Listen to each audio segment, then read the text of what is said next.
Hello, everybody, and welcome back to the Press Play Lifestyle Inspired podcast, where we do interviews with interesting and inspiring people like our new friend Darren here to help our listeners, that's you, find the resources, tools, support that you need to be your best inspired selves. How you doing today, Darren? Good. How are you doing, Jackie? I'm fantastic. I was just telling you, it's like getting to the end of my day and the end of my week, even though who knows what day it is anymore, right? I think it's Thursday. Yeah, I think it's Thursday. Let's go with that. Let's go with that one. So I was checking out your website. I got some great. I was given that great opportunity, and I like you have a fun, fresh sound. So I wonder if you just introduce yourself a little bit and tell the listeners about you. And I guess I gave a sneak peek with saying that it's something to do with music. Yeah. So, well, I am a musician. I've been playing and writing songs. I'm a guitar player mostly. I'm playing and writing songs and in bands for my whole life since as long as I can remember. I had a kind of hit a brick wall though. I had not literally, but close. I had a car accident. So that kind of, I was really on a, how can I explain it? Very high activity. I was doing a lot, working full time. I had my own business. I was, just playing in, I think it was about 5 different bands at the time. Oh my. And yeah, and so I had a lot going on, probably too much. When you have so much going on, you can't see the big picture. You're just in it going, right? And yeah, and so I was driving home one night and somebody ran a red light and into me, and that just stopped everything, like just stopped dead for a couple of years. And when I was first doing this kind of thing, I was kind of reluctant to even talk about it because I didn't want it to be all about that, but then I realized, well, it's kind of part of the story and part of how I got to my new album and how that all came to be. And so, yeah, that's why I thought, it's part of the human experience. You feel like everywhere you look, you just turn your head and somebody has it worse. So I didn't want to be complaining about this, but yeah, it was life altering anyway. The aftermath, how can I put it eloquently? It sucked. That was actually pretty eloquent, if you ask me.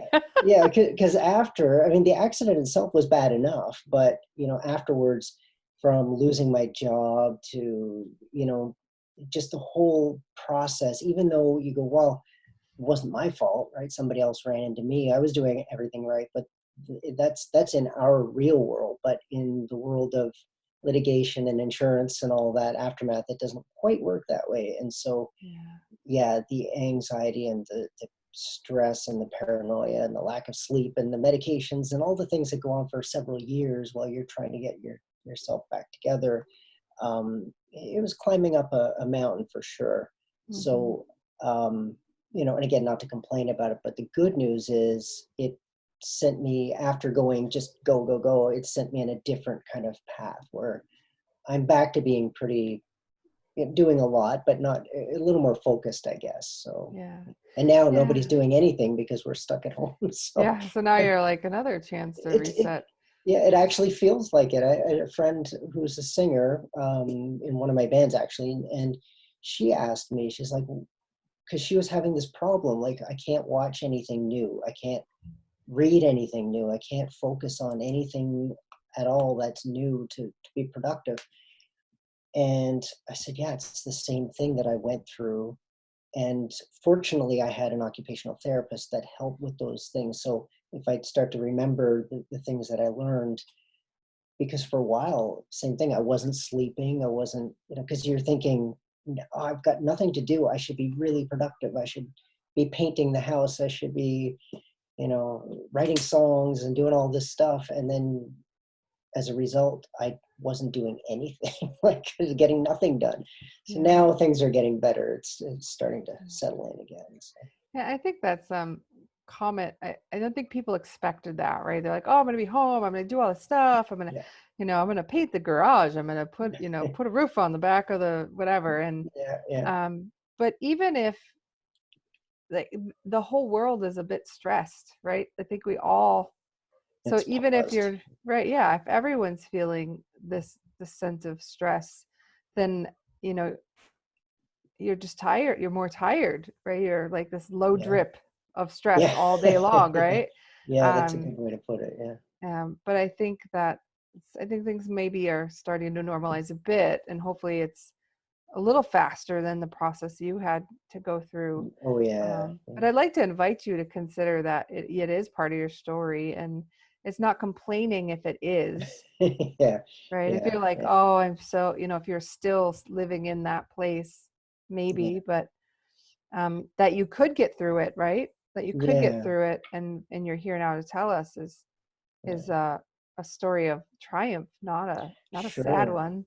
Yeah. And the album that when I started working on it, it was, I mean, this was probably a full year after, that things were, I guess, in the past, let's say. Yeah. Uh, but I mean, right now, here's a good example. I see a lot of YouTubers and, people who they do stuff on the music industry, right? And there are a lot of really good ones, a lot of insightful uh, people. But then there are things like the ones that say, "Oh, now is the time to write songs about what we're all going through and stuff." And I always think they've never written a song in their life, because as a writer, that's not usually the way it works. I mean, you can force it, but most of the time that inspiration comes much later, right?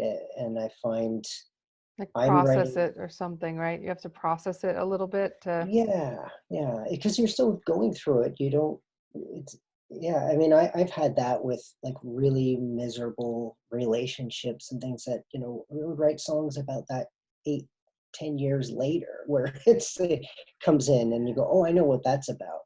Um, and that's not to say that you couldn't, like there are method writers who could sit down and go, I'm going to write a song about this, and Yeah, that's okay. But yeah. I'm more of an inspiration guy, I guess. I can do both, but I prefer inspiration. Yeah, I think that makes sense. I think everybody's creativity has a different seed, right? And yours, you like to germinate a little bit before you go forward. For sure. Yeah, Yeah. that's nice. So I think something there's like so many interesting things about you, but you've casually mentioned the latest release, but do you want to tell us a little bit like what's the name, where can Oh, people okay. find it, what's about? Right there. There it There you is. go. Yeah, it's Just awesome. happened to be sitting here.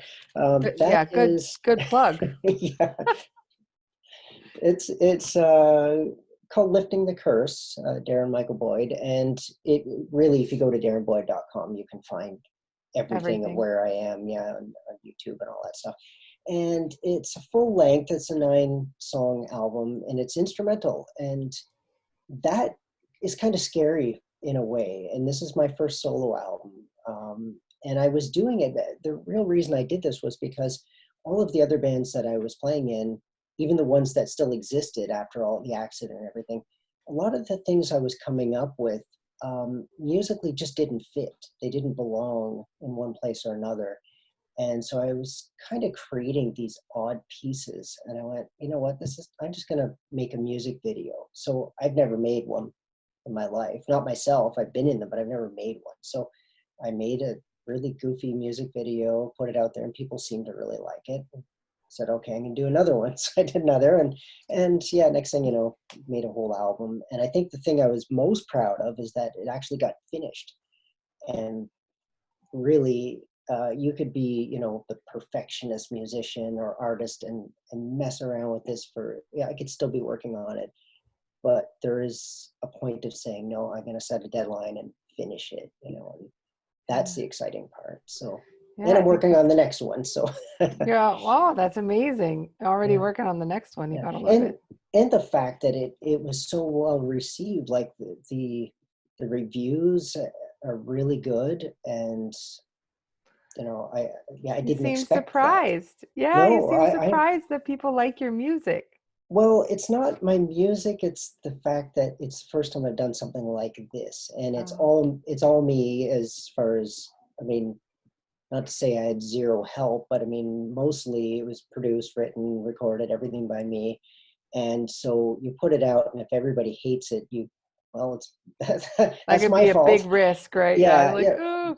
But that's risk or not. I mean, what's really the worst? And this is something artists should know, because we do hide behind perfectionism, and I think it's more fear than anything, because we go, oh, it's not perfect, and what if, and the fact is, the haters, the people who don't like you, don't write for them, because you're never going to convince them to like you. Like, forget about them. Write for yourself first of all, and then the people who actually do.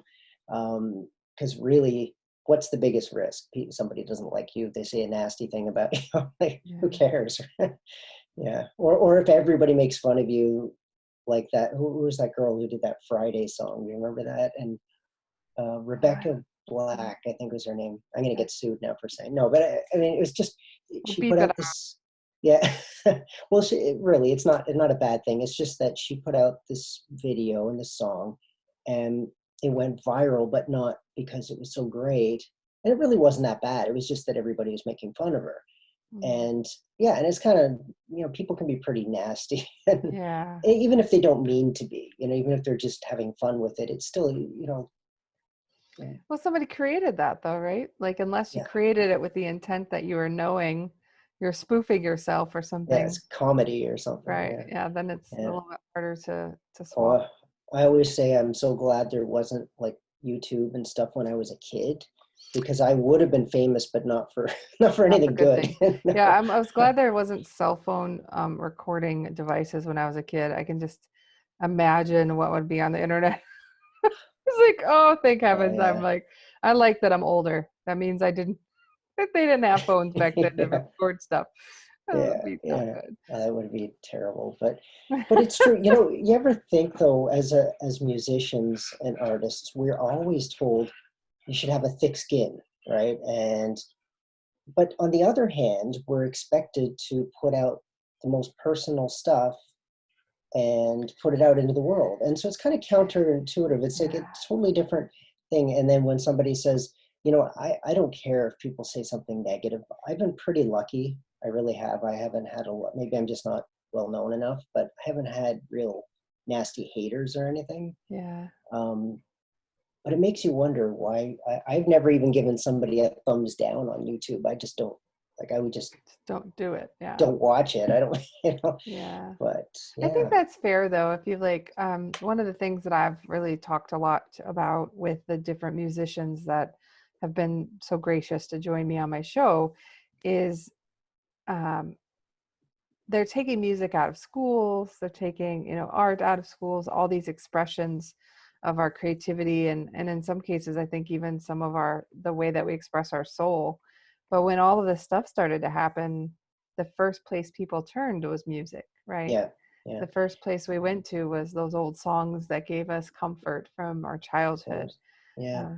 So I think And I should that think about that. value. I mean, Yeah. when you think about the value of a song that I'm just talking about one song, like pick a What? song and you go, man, I've Bryan listened to Adams, Summer that. of '69, right? That's Right. for me. It's always like I think back and how fun it was and freeing Yeah. it was and to be a Yeah. teenager, right? That kind of You, stuff. you know what's so funny about that is, I mean, Bryan Adams, I mean, there's a lesson in songwriting as it is, right? And I remember only a few years ago grabbing like a compilation of his, like a greatest hits thing or something. Yeah, And I've been playing Summer '69 in cover bands for forever. years, Yeah. right? And so you just kind of lose your, whatever, I'm going to fast forward through that song, right?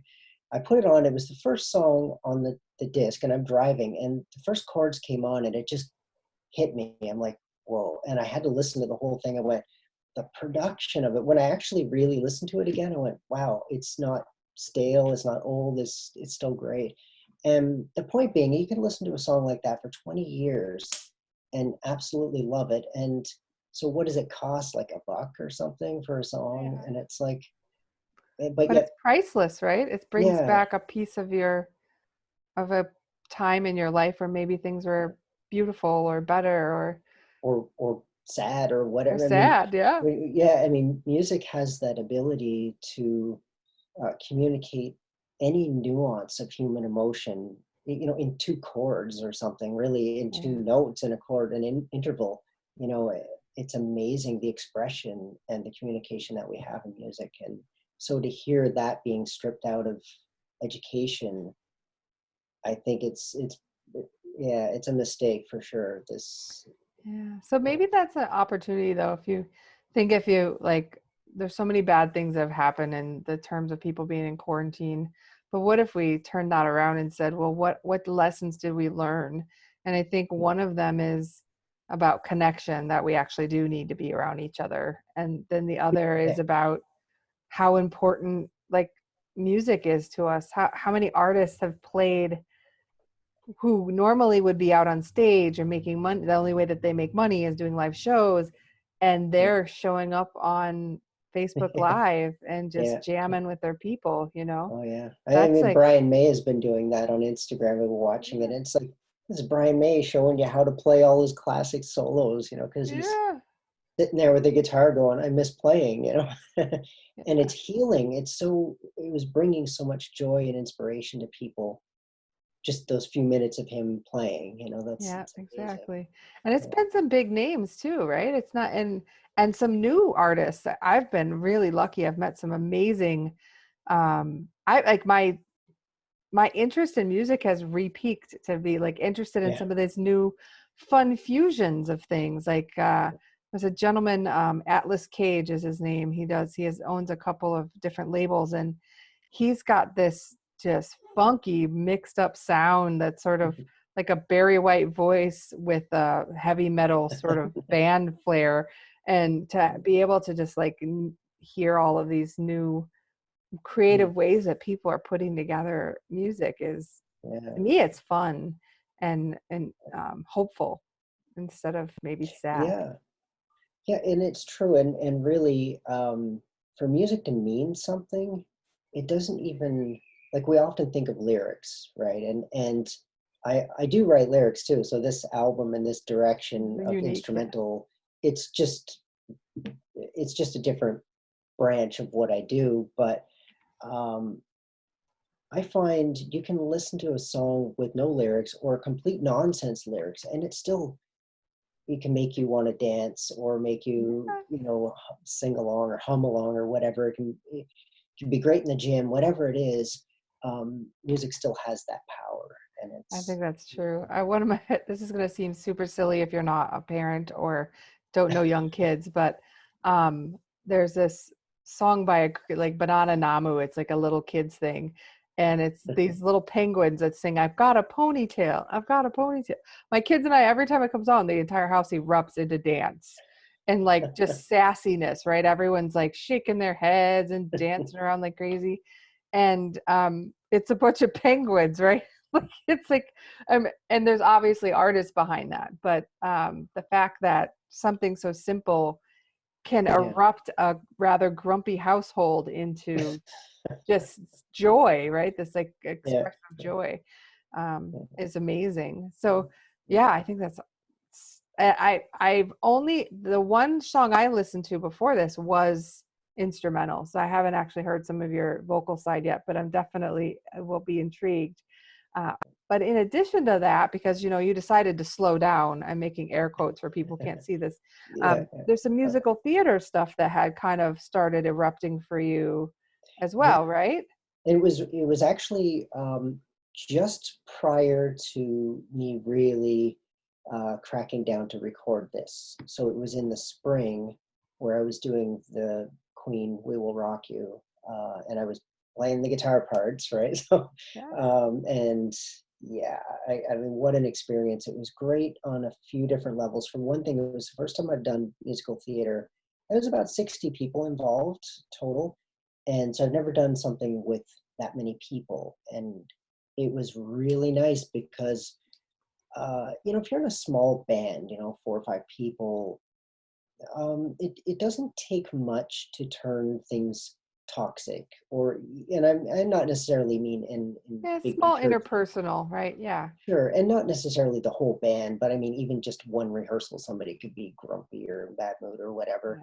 Yeah. Um, and now, on the other hand, it can also be really good, like a little family too. Yeah. But when you have 60 odd people, there's no time or room or anything for that kind of stuff. Tough. So it's very positive. It was nothing but a positive experience for me. It was very different playing the music in that context too, where it was a play basically. So, you know, you weren't playing like just full songs like a band, you know, here's your set, and that it was kind of like, well, here's part of a song and here's a song in a different key. Like, yeah, so, but it was fantastic. And the music of Queen is, it can be pretty intricate, and yeah, and trying to match the tones as well as I could. And yeah, nobody, it's in the fingers. If I'm not Brian May, so I'm not going to sound like Brian May, but I'm going to do my best. And yeah, it was great. So And do you think that that's the great question. Do you think that a guitar is like a guitar, everyone's fingers are as unique as everyone's voice?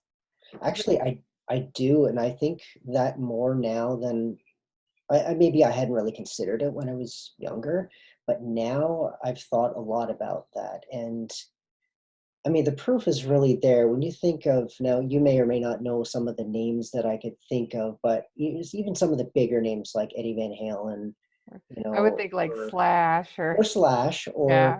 or Brian May, or oh geez, I don't know. Keith Urban's quite the accomplished Right. guitarist as Oh, well, sure. right? Keith Urban, brilliant. I mean, these guys are all, but you can take all of those guys who are all influenced by a lot of the same people, and yet they, like, if I took Eddie Van Halen's guitar, plugged into his rig, and played his songs as close as I could, I'm still not going to sound like Eddie.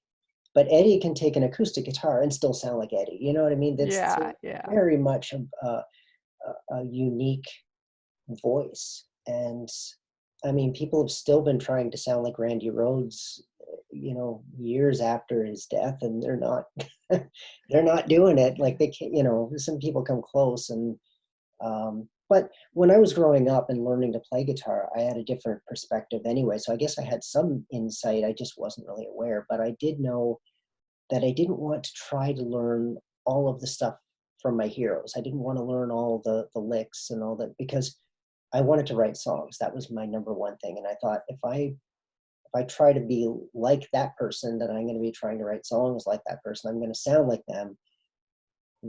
There's already one of those guys. And you know, yeah, that's true. I did an interview a couple weeks back with it's like, I want to say Bradley Novotny, and he is specifically just guitar, not just, but he's a guitar. That's his gig. That's all. He doesn't do any instrumental or any vocals. Also a local teacher. Another guitarist is Corey M. Coons, who's, I know Corey really well. Yeah, you know Corey well. Yeah, like we live great about guy. a half an hour away from each other, so Oh, we'll crazy. get coffee once in a while and hang out. Yeah. Yeah. So he was talking to about very specific guitarists, and I find it. I don't play guitar. I play accordion, so I'm super cool. But my husband plays. He plays electric, and he's, we're learning, even though we're older, we're still learning stuff. You always learn. Right? You're always learning. But yeah. I think it's just amazing that, yeah, it's any instrument, right? Your fingers are your fingers. Like, there's amazing pianists, and you can't. No one sounds like Bach. Like, Bach sounds like Bach, right? Yeah. Like, well, and even some of the bands that we loved, when they changed members, and even if you go, oh, it's just a drummer. I'm doing air quotes again too. Nobody can see me. But you might say, oh, it's just the drummer. But if you've ever read Slash's autobiography, he talks about how difficult it was to replace Steven Adler after Appetite for Destruction, because of the presence that he had on those songs.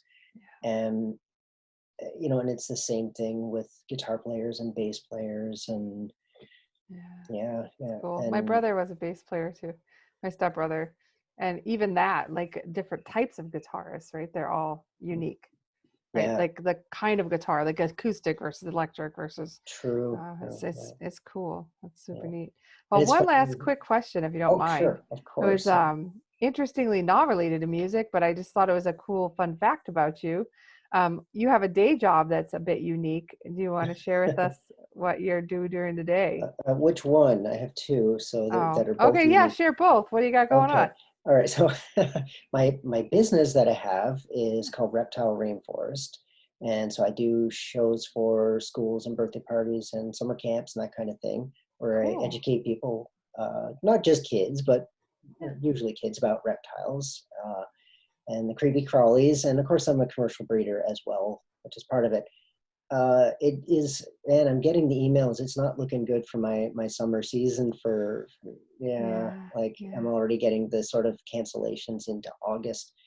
And so, yeah, this started around March break. So it's been, yeah, You're a big part of your busy season, right? yeah, that's all my busy season. So yeah, I'm like, I better have a hit single or something to, Yeah. A so third job. You're gonna get another job. yeah. So my other job is that I'm a librarian by, well, I want to say by day, but most of my shifts are actually in the evening during the week. So Yeah. yeah. It has been, has that changed? I mean, I think of when I was, now I'm really starting to feel old, but when I was a kid, we were always in the library because you couldn't like look anything up. You had to go card catalog, Dewey Yeah. Decimal Oh System, wow. Yeah. Yeah. all hardcore, the old way. Yeah. So obviously it's a bit different in terms of how you can acquire the books and find them in there. But, are people still actively utilizing the resources Oh, in the library? this brings up, this should be a good challenge for everybody who's listening or watching, and you too, is Yeah. provided the libraries are back up and running safely Yeah. and everything. But definitely check it out. Go back in, because you're I don't know if, I'm sure it's the same where you are, but you're paying taxes for it, so you're paying Yeah. for it. So Yeah. you go in and use it for free. I think in our case, we have a whole whack of computers. We have all kinds of different materials that you can take out, like walking poles and fishing rods and all kinds of stuff like that. But of Oh, course, we wow. do have a lot of books, a lot of DVDs, and digital resources. And yeah, and we also, again, this might be different depending on where you are, but here we have interlibrary loans. So if somebody wants something that we don't have, we can order it and get it in on a loan from another librarian. Yeah, I think that's amazing. Yeah, I haven't, Yes. it's been a minute. So we have gone in. One of the things I love that our local libraries have done is that, especially in the summer, if you're now we're trying to find stuff for your kids to do, Yeah. they do some amazing like little reading time, just reading. Oh, yeah, we have You get them. programs. We have Yeah. programs too. And that's, in fact, when I was just telling you earlier that I was trying to upload a video for the library. It was one of I was doing a reptile video. Since I'm not doing reptile shows and the library is not open, we're just Yeah. doing curbside stuff right now. So every week on Thursday, I send in a little, 5-minute video of me with a creature talking about it. That's And yeah, amazing. so you can find that on Reptile Rainforest Facebook, and or Yeah. so, So yeah. yeah, if you're interested, I have a lot of your music resources in terms of what they are. But if you want to share your reptile resources as well through email, I'll make sure they're in the show notes, so Oh, our awesome. our audience can kind of look at all of the different gifts that you're bringing for all of us. Awesome. Wonderful. Thank you. Yeah, you're welcome. Thank you for showing up and all the ways that you are showing up for us. It's Yeah. amazing. Well, would you like to any parting words for all of our audience in terms of where they can find a little bit more about you and Yeah. find resources if they're interested? Certainly. Well, Reptile. Oh, wait a minute. Yeah, you want to edit that part out. No, you're No, no. good. Okay. So yeah, I was thinking of Reptile Rainforest, but you can look Yeah, at that that's up good. too. Reptile Yeah, Rainforest is the Reptile name of your array Rainforest. of. Yeah, .com. You can find me there or on cool. Facebook, Instagram. DarrenBoyd.com is my website. If you are so inclined to like search for me on any platform, you can. Yeah. Um, except for Twitter, you can look for me there. And I laugh about this because people are like tweeting, and I'm like, oh, I still have a Twitter. I haven't done anything in years with that. So Yeah, yeah, sorry if I'm ignoring you there. I just haven't been on there. I'm not sure if I yeah. know the Fair enough. password, but yeah, But it's out there, I'm Instagram. sure. So Yes. lots of Facebook fan pages, and you definitely, I would encourage anyone who's interested, dareboy.com. You have a lot of little teasers out there, some music videos, some things, so people can get a Yeah. little bit of a idea if you're kind of their music is their cup of tea, and definitely check it out. I think it'd be great. So thank you so much, Darren, for spending You're time with welcome. us today. And anytime you come out with something new, you got to let us know so we can tell our audience about it. Okay. Absolutely. And before we go, just Yeah. one last thing. I did release a new video this week for the title track, Lifting the Curse. So you can always check that up on YouTube as well. Awesome. Yeah, we'll go and check it out for sure. And we'll make sure we put links to that in the show notes as well. Thanks so Wonderful. much. All right. Thank you. Bye.